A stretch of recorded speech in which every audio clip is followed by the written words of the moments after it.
Hi everyone, welcome to Enjoy English. I'm Steven. Hello, I am Bernice. Today's date is April 25th. Please look at pages 52 to 53 under Fresh and New. Wow, we are going to learn something different. Yes, Mozart dropped a new single after 200 years. Okay, a lot of students heard, Mozart, who is he? Okay, he's a master. Okay, so today we're going to learn a lost masterpiece. Right. So when we say that someone released a new song, sometimes we will use the verb drop. Okay, so drop a new single, okay? Or release a new single. And a single is like one song, okay? After 200 years. Wow. What? How can he release a new song after 200 years? Yeah. Mozart's lost composition can now be heard. Oh, okay. Finally, we can hear the lost masterpiece from Mozart. Yes, and the composition is a piece of music that has been written. So let's learn more about this new single. Yeah.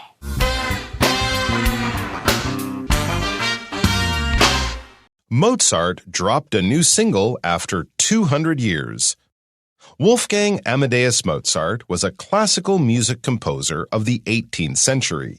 He showed his talent for music at an early age and began performing across Europe when he was only 5 years old.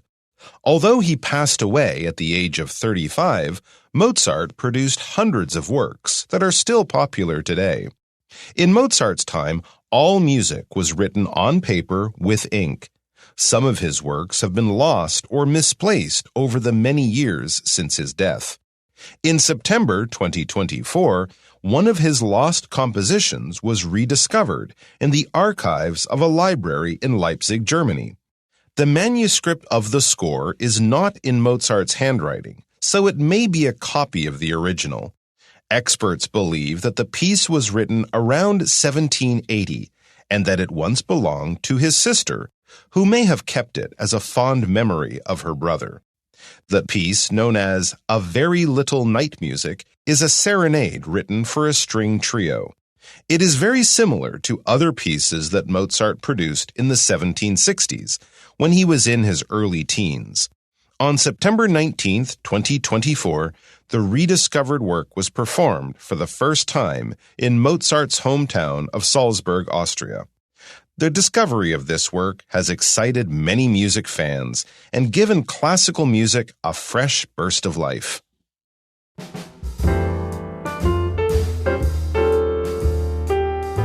All right, so before I start reading this paragraph, I don't speak German. Yeah, okay? no. So my pronunciation might not be correct, but I do want to say when we see certain words, certain names, we will always fall back on our background in English. So I learned English in the States, so my English is more American English.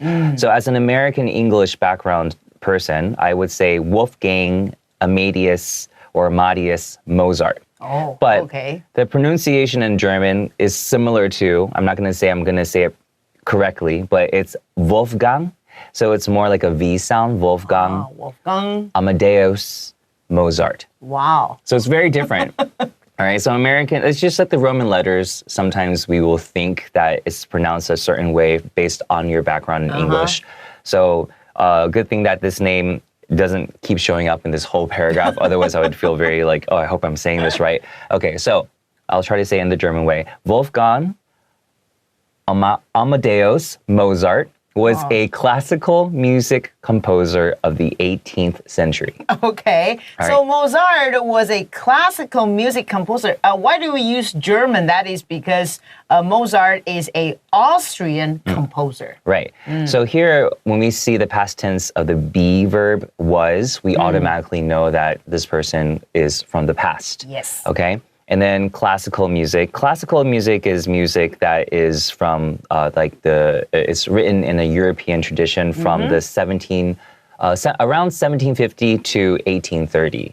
Okay, so it's music from a long time ago, and a lot of people love classical music, including myself.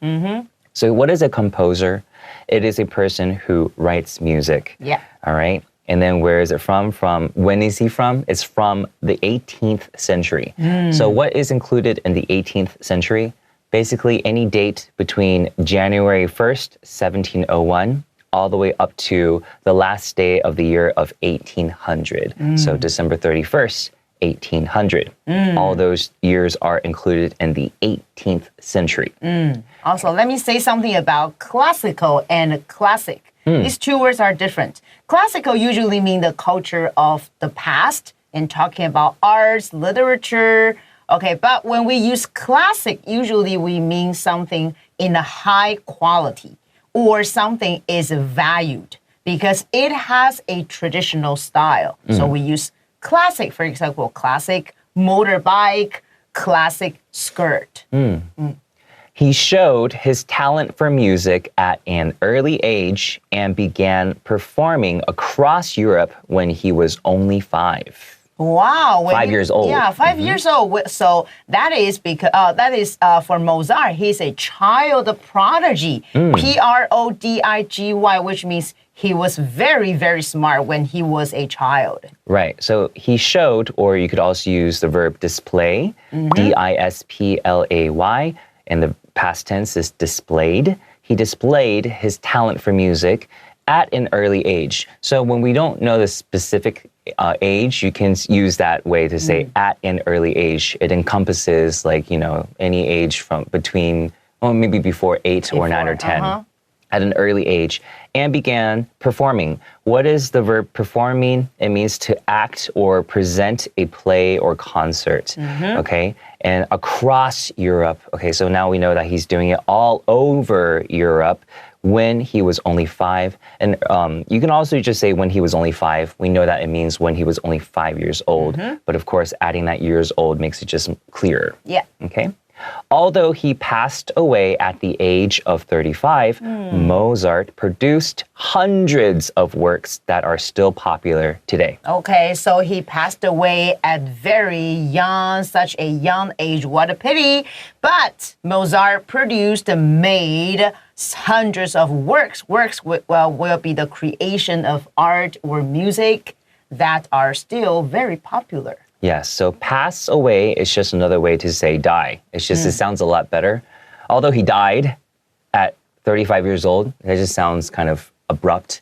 So usually we use the verb pass and with away. So although he passed away at the age of 35. So here you could say at when he was 35 years old. It's just another way to say it, at the age of 35. Mozart produced. Produce is a verb that we can use to mean made, all right? So he made hundreds of works. So when we say hundreds of something, that just means a large number of something. Usually it's like 200 or more. So that way it's like the plural of 100 makes sense, right? So hundreds of works. So you can imagine there's probably over 200 or 300 or 400. He did make a lot of music. He produced a lot of music, okay, that are still popular today. So when we say today in this particular sentence at the end, we mean like nowadays, like in present time, not necessarily just today, right? So from this paragraph, we know that Mozart's early talent for music was remarkable. Exactly. Very good adjective. Thank you. All right, let's take a short break. All right.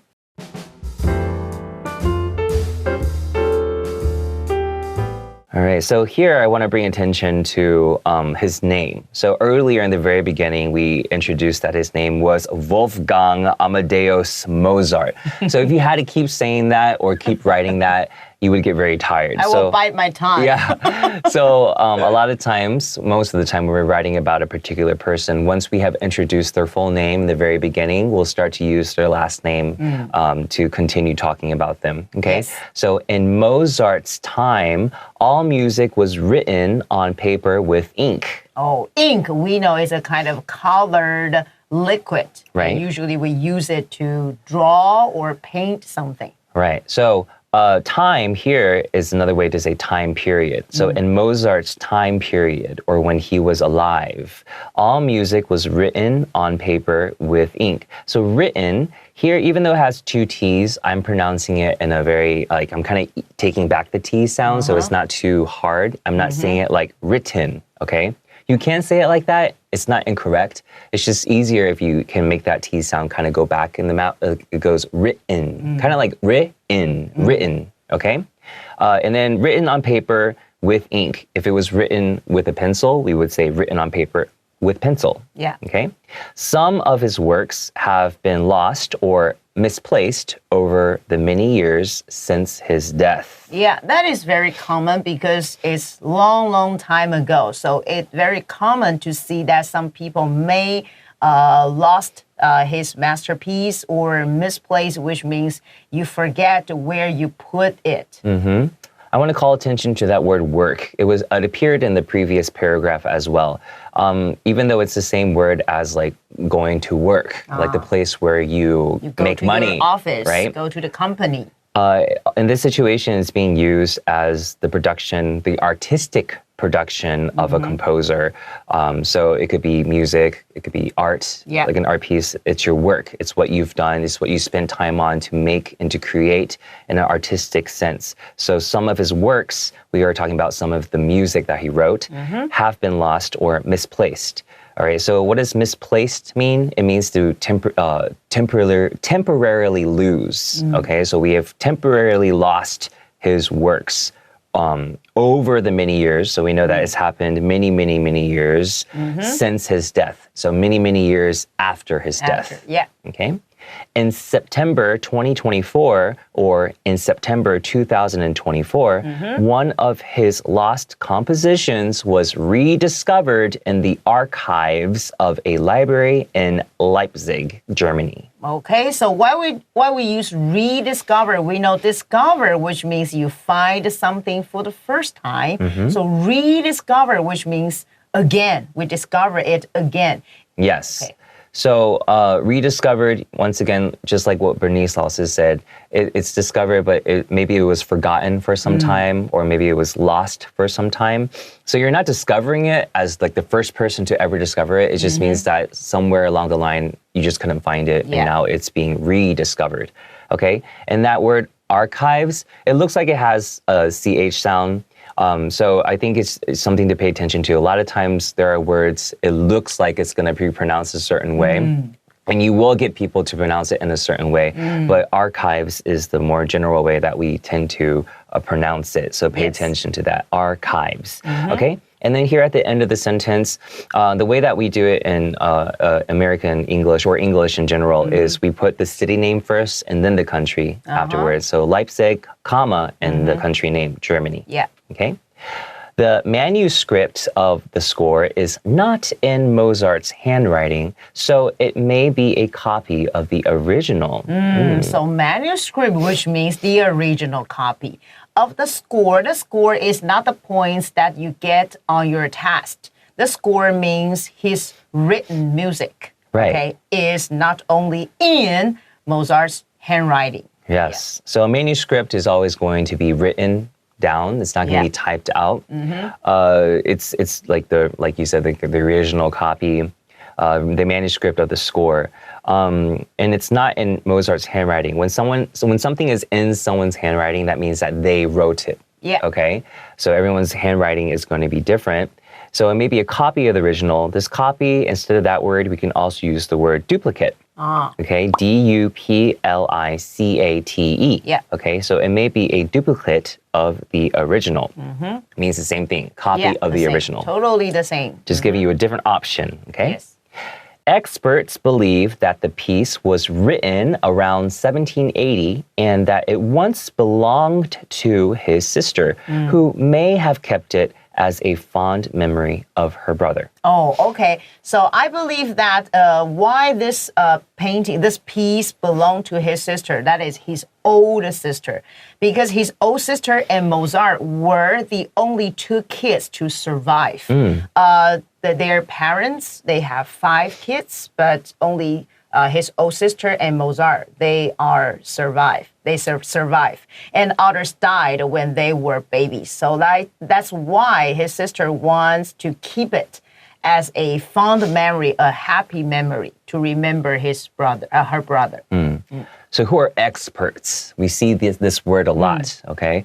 Experts are people that have spent a lot of time researching or studying or kind of just being familiar with a particular subject. And this situation is probably historians or people that are studying Mozart's music or classical music. So those are the experts, the people that are very knowledgeable or very skilled in a particular field. Yeah. So these experts, they believe that the piece, so here, when we're talking about music, the measurement word we use is piece of music. Yes. Okay, so that the piece of music was written around 1780. We will use that word around because we're not particularly sure when it was exactly. So giving like a kind of a ballpark figure or like a estimate of what time it was written, around is a really good word to use before a date, okay, when you're not really sure exactly what date it is. About. Yes, about 1780 is also acceptable, that it once belonged to his sister. So when I say that it once belonged to his sister, that means that it no longer belongs to his sister now because she's already, not on the earth anymore. She has already passed away since then. So when something belongs to someone, it means that it's the property of that person, okay? So this pen does not belong to me. It belongs to Bernice. Yeah, it means I own it. I have it. Yeah, this is her property, okay? Who may have kept it. So we're not very sure exactly that the reason why she kept it is for what we have here, the reason that we have written here. So that's why it's good to have that word. It's kind of safe. Maybe she kept it because she hated him. Who knows? But I'm sure I'm just saying, we just don't know. So it's good to use that word may. Okay? May have kept it. So it's just the past tense or the past perfect tense of keep, right? So may have kept it for what reason? As a fond memory of her brother. So fond is an adjective which means having affection or liking for her brother. Yeah. Okay? All right, let's take a short break. Okay.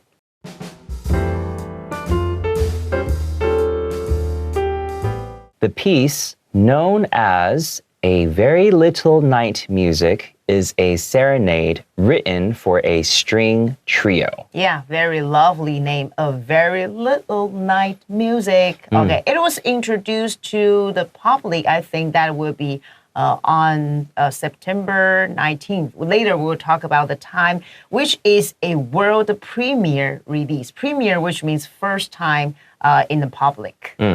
So here the main sentence is, the piece is a serenade written for a string trio. So what we have in between the commas is just extra information. In this situation, it's just the title of the piece itself.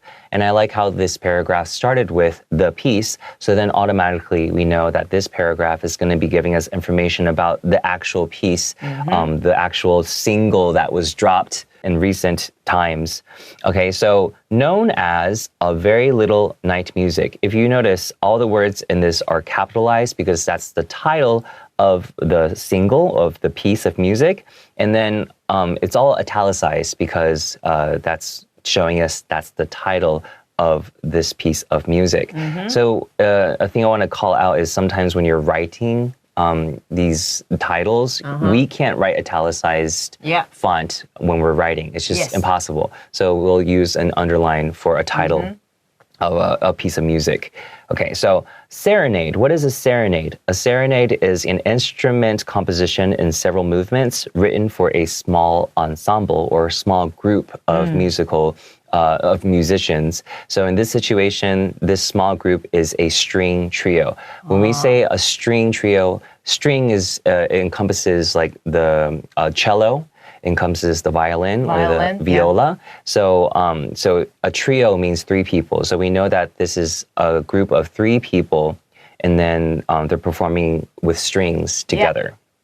And also a serenade in the 18th century was a light-hearted piece of music, often played during feasts. Okay.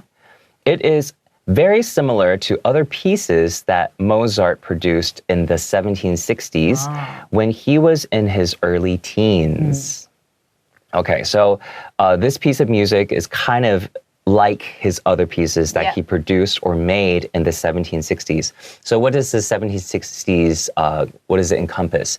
So from 1760 up until 1769, that's what the 1760s are. And then when he was in his early teens, that means like when he was like maybe 12 to 16. Just a teenager. Yeah, so you could also say when he was a teenager, okay? But it's just in his early teens is giving like a kind of a bigger range of time of when he could have produced these pieces of music.